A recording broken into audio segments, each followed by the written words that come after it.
काली परछाई एपिसोड 2। सुबह सुबह दरवाजे की दस्तक से मेरी बेहोशी टूटी और मैं घबरा कर उठा। सबसे पहले मेरी नज़र मेरी परछाई पर गई। देखकर दिल को तसल्ली सी हुई। परछाई मेरे साथ ही है। रात की बात को मैं एक भयानक सपना समझकर भूलना चाह रहा था, परंतु वो मंजर इतना भयानक था कि उसको भूल पाना नामुमकिन था। खैर, मैं दरवाजे की तरफ गया। जैसे ही दरवाजा खोलने वाला था, मेरे दिमाग में वर्मा जी की बात घूमने लगी और मैं घड़ी की तरफ देखने लगा। राहत की सांस ली। घड़ी में अभी तो 10 बजे हैं। और फिर तभी बाहर से आवाज आई, रमेश भाई, दरवाजा खोलो, मैं तुम्हारा पड़ोसी वर्मा जी। फिर मैंने बिना देरी किए तुरंत दरवाजा खोल दिया। वर्मा जी ने पूछा, सब ठीक तो है ना? सुबह के 10 बज रहे हैं। अभी तक आपका अखबार और दूध गेट पर ही रखा है। आपकी तबीयत ठीक तो है? वो रात देर तक जग रहा था, इसलिए देर से नींद खुली।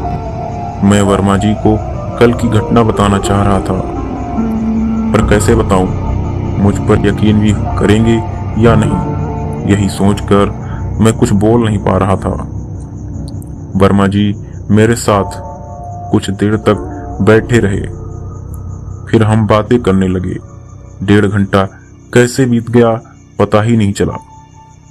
मेरे मन में वर्मा जी की कहीं एक बात चल रही थी जो उन्होंने कल बताई थी कि दोपहर में दरवाजा नहीं खोलना है।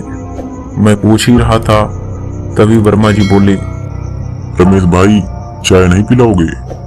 मैंने कहा, क्यों नहीं, अभी लो वर्मा जी, कहकर मैं किचन में चला गया।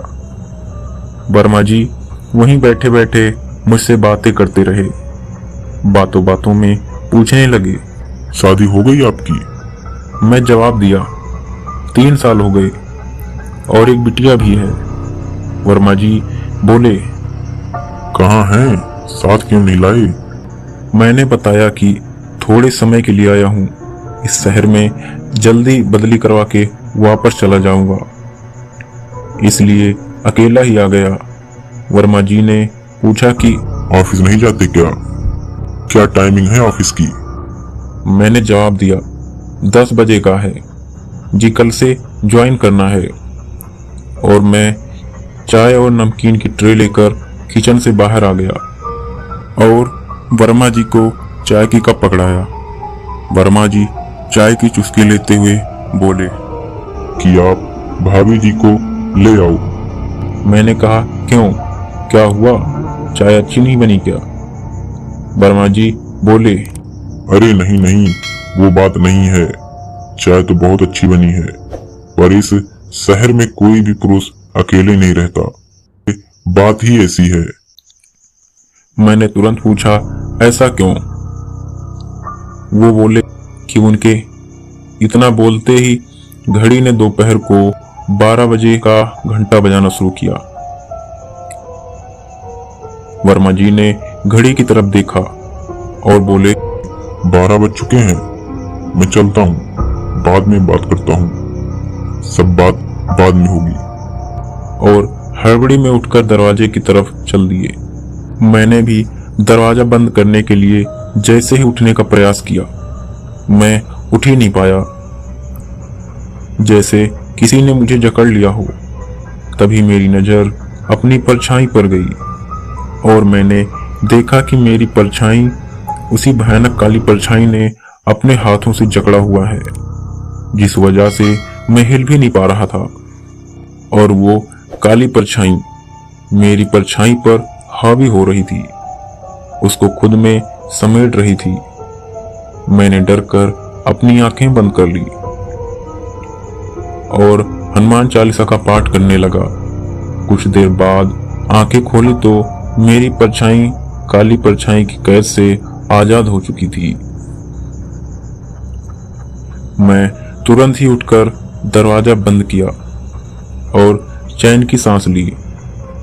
अब मैंने सोचा कि ये क्या बला है, क्या राज है, और वर्मा जी की बातों का कहीं इनमें से कोई लिंक तो नहीं।